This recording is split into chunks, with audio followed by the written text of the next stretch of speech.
Episode 50। जो हमें दिख रहा है वो बस दिखावा है। तारा वहां से चली जाती है, पर वरुण के मन में वो चित्र बस चुका था। देखने में तो वो चित्र बाकी चित्रों की तरह ही सामान्य था, लेकिन उसमें एक ऐसी चीज थी जो हो नहीं सकती थी। वरुण वहीं 1 घंटे तक बस उस चित्र के बारे में सोचता रहा, लेकिन आखिरकार हार कर वापस कोठी में चला गया। कमरे में पहुंचकर उसने देखा कि सभी चैन की नींद सो रहे थे, तो वो भी थका हुआ था और धीरे धीरे नींद में डूब गया। अगली सुबह ध्रुव, आर्यन और कार्तिक उठ चुके थे और हॉल में बैठकर बातें कर रहे थे। वरुण अभी भी सो रहा था और अमन अब तक गांव में वापस नहीं आया था। आर्यन कहता है, वरुण की तो लॉटरी लग गई। उसे जल्द ही अपने गांव का प्रेसिडेंट बना दिया जाएगा। उसके एक इशारे पर पूरा गांव उसके लिए खड़ा हो जाएगा। और जो भी बातें कोटी और वरुण को लेकर चल रही थी, वो सब उसके प्रेसिडेंट बनते ही बंद हो जाएंगी। ध्रुव हल्की सी मुस्कान के साथ सर हिलाता है। कार्तिक भी हाँ मिलाते हुए पूछता है, ये तो ठीक है, लेकिन वरुण प्रेसिडेंट तब भी बनेगा जब तुम्हारे यहाँ वो उत्सव होगा। तब उसके आखिरी दिन उसे गांव का प्रेसिडेंट बनाया जाएगा। लेकिन वो उत्सव होता कब है और उसमें होता क्या है? ध्रुव जवाब देता है, हाँ, ये उत्सव हमारे लिए बहुत जरूरी होता है। ये उत्सव 5 दिन तक चलता है और हमारे काल गांव में जो शिवजी का मंदिर है, वहाँ महाअभिषेक होता है। ये अभिषेक शांति मठ की निगरानी में होता है और इसकी शुरुआत और उनके दादाजी ने की थी। शुरुआत में तो सिर्फ अभिषेक होता था, लेकिन समय के साथ लोगों के सहयोग से ये एक बड़े उत्सव में बदल गया। गांव के जो वर्तमान प्रेसिडेंट हैं, वो भी काल गांव के। उन्होंने एक नियम बनाया कि हर परिवार का कोई ना कोई सदस्य उस उत्सव में जरूर सम्मिलित होगा। इस वजह से दोनों गांव के लोग इसमें शामिल होते हैं और खूब भीड़ होती है। उत्सव के आखिरी दिन यानी 5वें दिन गांव का प्रेसिडेंट शिवजी की बड़ी सी पिंडी का अलग से अभिषेक करता है। यह काम वर्षों से और उनके ताऊ यानी अमर सिंह करते आ रहे हैं। कार्तिक बीच में टोकता है, वो ही क्यों, दूसरे गांव का प्रेसिडेंट भी तो कर सकता है।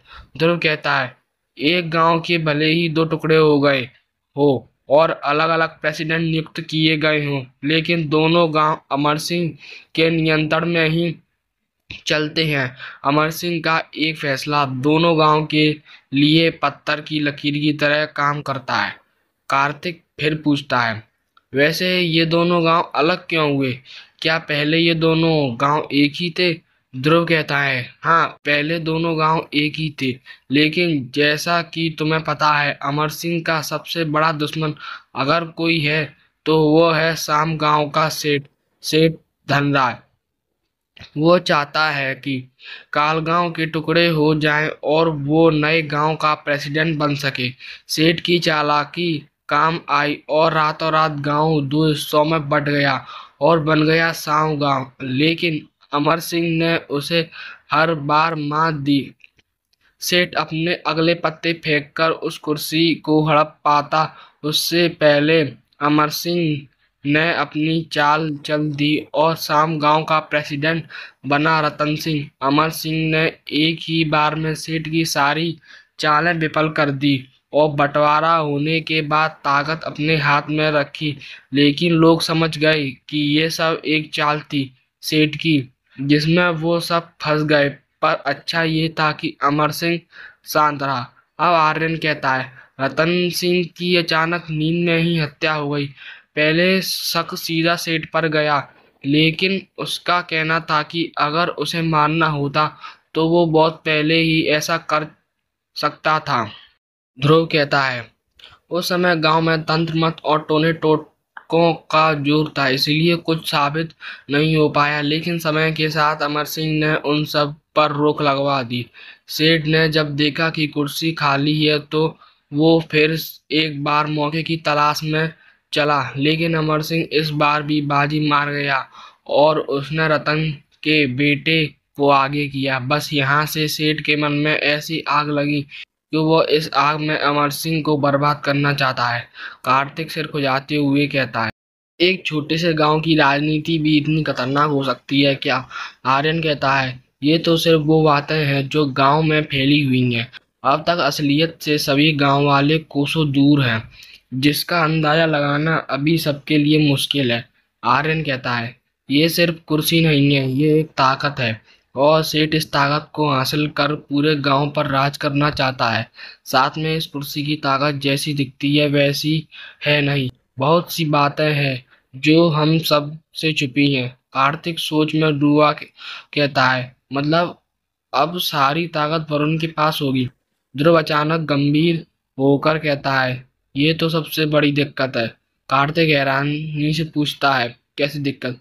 ध्रुव कहता है, अब तक तो लोग वरुण को सिर्फ गांव से बाहर निकालना चाहते थे, लेकिन अब जो अमर सिंह के खिलाफ थे वो वरुण को मारने पर भी उतर आएंगे। सबसे बड़ा खतरा उसे अपने ही परिवार से भी हो सकता है, पर अभी कुछ कहा नहीं जा सकता। और तभी तभी कोठी का दरवाजा खुलता है। ध्रुव, आर्यन और कार्तिक हॉल में बैठे होते हैं। तभी अमन कोठी के अंदर आता है, हाथ में मिठाई का डिब्बा लिए, चेहरे पर मुस्कान लिए हुए।